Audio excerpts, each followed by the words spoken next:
جن میں سے کچھ اپنے سامنے شراب کی بوتلیں اور نوٹوں کی گڈیاں رکھے بیٹھے تھے۔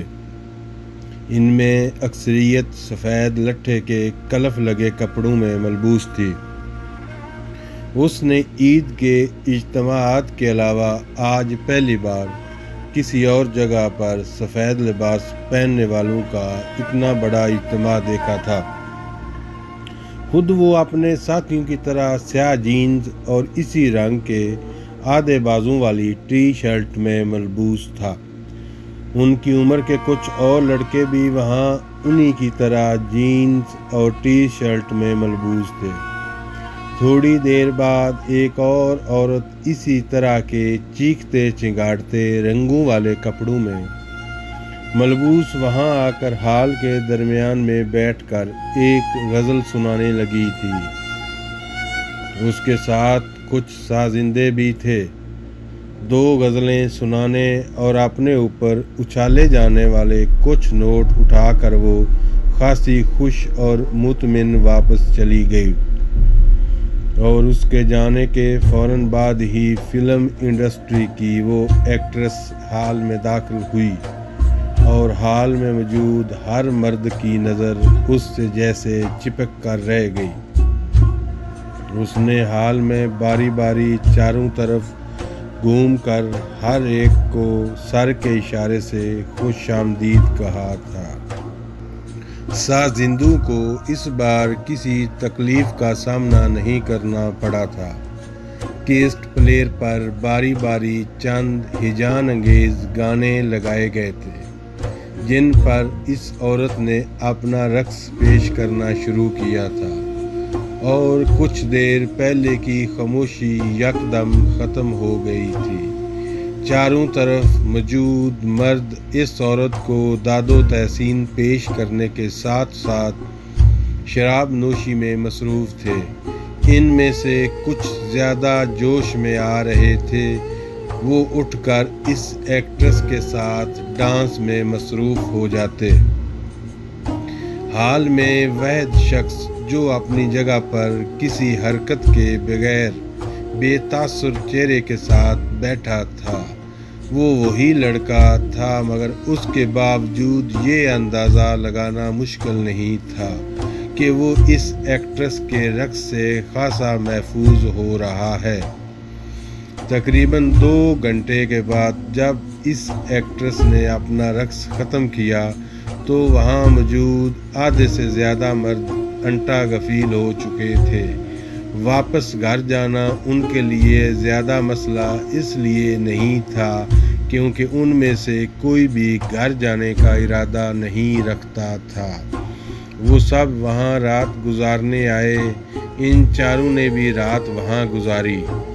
اگلے دن وہاں سے واپسی پر گاڑی میں اس دوسرے لڑکے نے جمائی لیتے ہوئے پہلے لڑکے سے پوچھا، جو اس وقت لاپرواہی سے گاڑی سے باہر دیکھنے میں مصروف تھا، کیسا رہا یہ تجربہ؟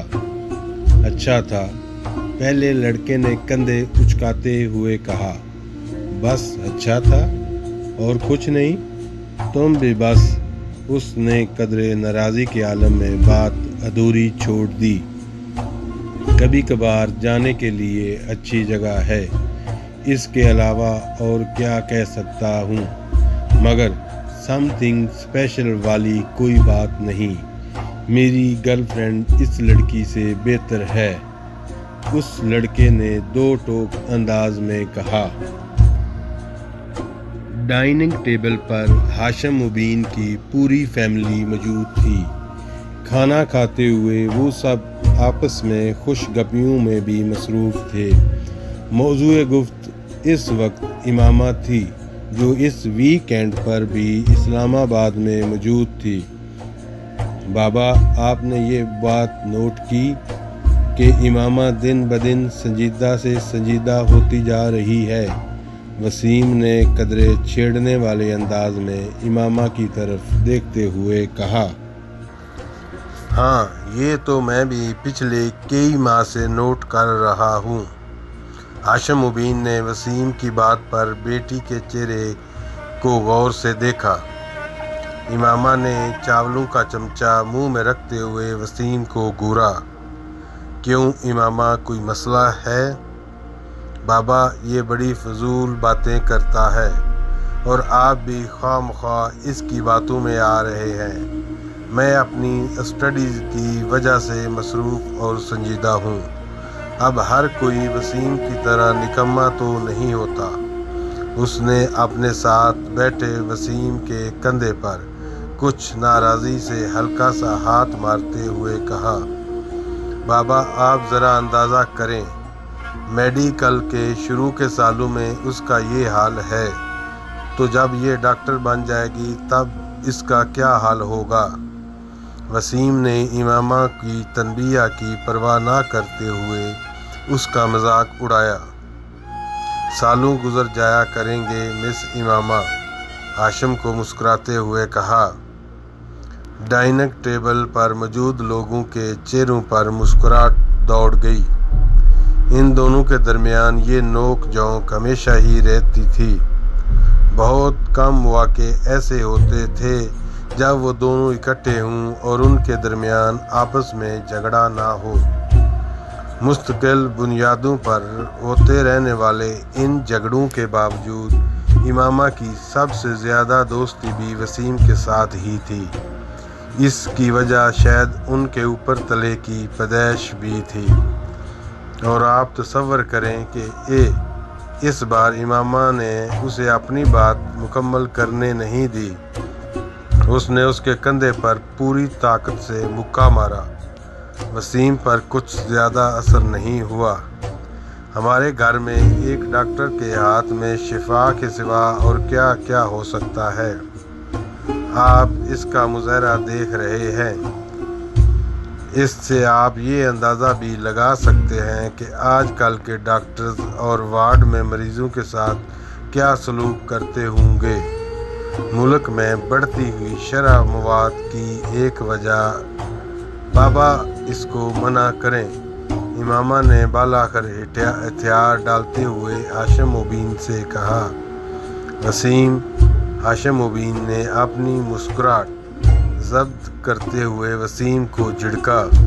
وہ بڑی سعادت مندی سے فوراً خاموش ہو گیا۔ اس نے پورے لفافے کو گرائنڈر میں خالی کر دیا، پھر اسے بند کر کے چلا دیا۔ خانسامہ اسی وقت اندر آیا۔ چھوٹے صاحب لائیں، میں آپ کی مدد کر دوں۔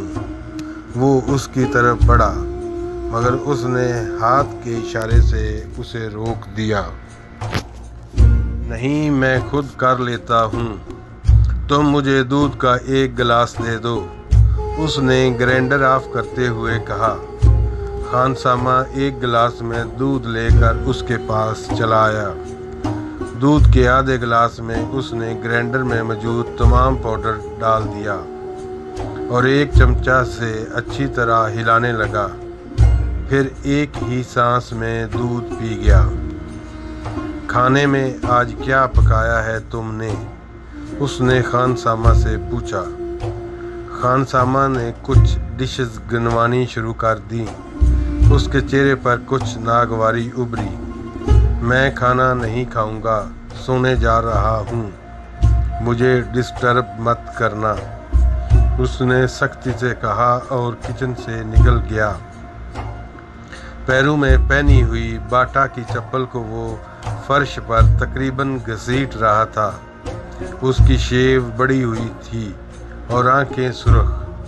شرٹ کے چند ایک سوا سارے بٹن ہی کھلے ہوئے تھے۔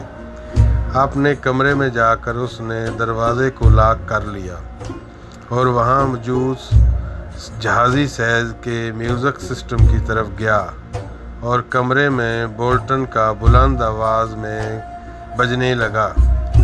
وہ ریموٹ لے کر اپنے بیڈ پر آ گیا اور اوندھے منہ بے ترتیبی کے عالم میں لیٹ گیا۔ اس کا ریموٹ والا بایاں ہاتھ بیڈ سے نیچے لٹک رہا تھا اور مسلسل ہل رہا تھا۔ اس کے دونوں پاؤں بھی میوزک کے ساتھ گردش میں تھے۔ کمرے میں بیڈ اور اس کے اپنے حلیے کے علاوہ ہر چیز